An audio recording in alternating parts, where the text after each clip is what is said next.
Charlotte here. We're going over our Chaperone 2018 helpful hints and everything you need to know to be a chaperone this year. And we're so happy that you guys are willing to help us.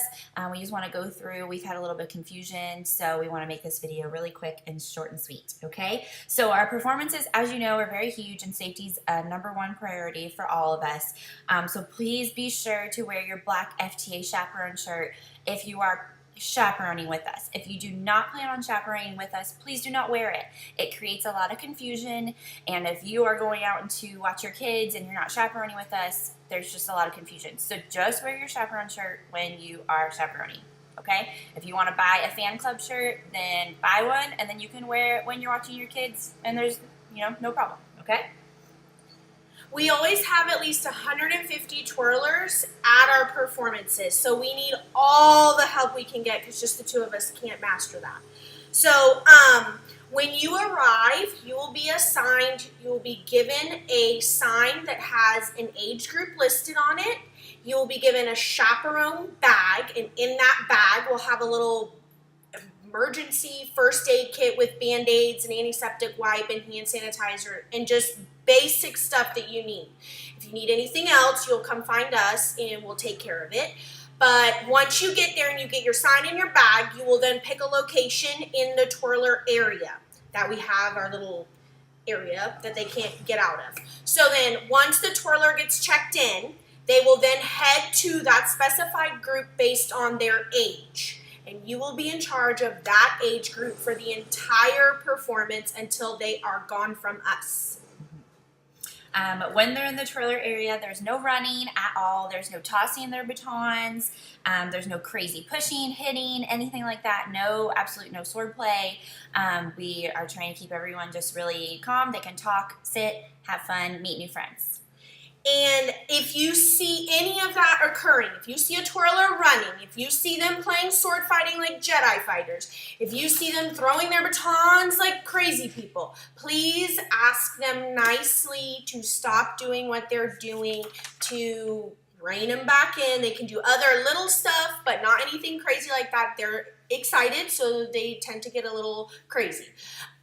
If you've already told them once, and you've already told them twice, and you're done, you will then bring them to us and we will take care of it from there. But we need you to speak up and pay attention to them. That is the most important thing. We're in super tight quarters with lots of little kids, and safety is important, so pay attention to that. Yeah. And once we have everyone checked in, we'll start our hookup process where everyone links their batons up, and then we'll start heading over to our performance area. We'll call by age group, so pay attention to when we call like the 5-year-olds. If you have the number 5, then you need to bring your girlies over to where we're lining up.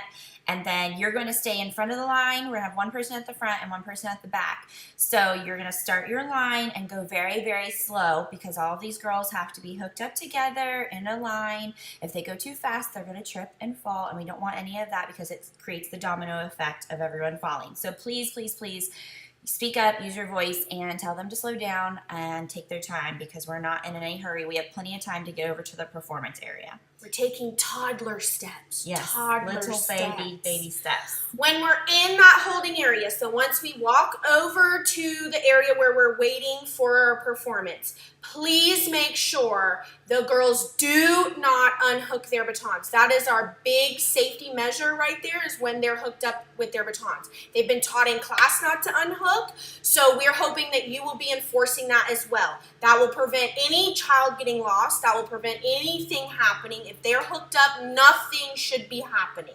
So please speak up. If they unhook, you need to tell them to hook back up and quit moving all around. Yep. And also don't allow any people to go through the girls while they're hooked up. We understand there's going to be a lot of people trying to get over and so on and such and forth. But if there's anybody that's trying to get through, just tell them to go around. We'll try to get them through, but they just need to go around. It's for the safety of our girls. And just tell them that, and they'll understand. Okay? And once we're ready to perform, we'll stay hooked up until we're all going over there. Please just keep them hooked up and try to spread them out the best we can. We'll do the unhooking as we get the lines all together and ready to go. Uh-oh. And that would happen. There we go. Hey. Once they get onto the performance floor, we need the chaperone at the front at one end, and then the chaperone that was at the end, so the first person in the caboose. We need them at that line. You need to stay there for the entire performance time while they are twirling. Once they see me and Miss Rachel up there, the girls will then feel a little bit more comfortable, and then we will signal when to unhook. At that point, please help them spread out so we do not have any issues of girls twirling on each other or anything like that, because that just creates an issue. So just move quickly, get them unhooked as quick as possible, and please stay with your row at all times. After we're done, they'll hook back up, and we're going to do the same thing back. We're going to take all the girls back. So again, you have the one leader at the front and one leader at the back. We're walking all the way back to the performance check-in area where we were before, our little corral. And that's when we will get them all in there, and they stay hooked up until they get through the little gate, okay? And that is when they may unhook, and they will sit with you. And please keep them very quiet so we can get the checkout process done as soon as we can, because it was very speedy, but we like to do even speedier. We understand you guys all have your days planned out, okay? So please just keep them very quiet.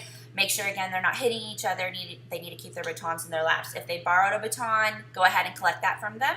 And those batons have green duct tape on them. Yes. So collect those from your group, and then make sure they're all seated and quiet. And then once your entire group is done and they have left, if your child happens to be in your group, that doesn't count. But once the entire group has left, then you are able to leave at that point. Yes. So you can go when all your babies are gone, okay?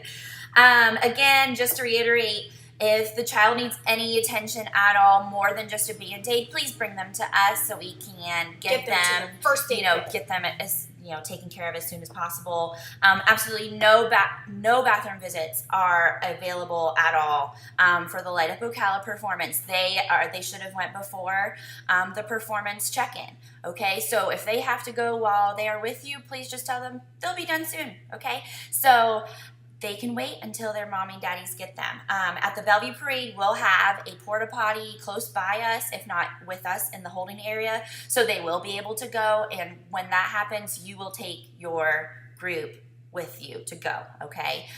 So that will be like everyone goes at the same time with you. You are responsible for those babies, okay? And we talked about the black shirt. Again, just reiterate that. Please just wear your black shirt when you're chaperoning, okay? Thank you. We'll see you at Light Up Ocala.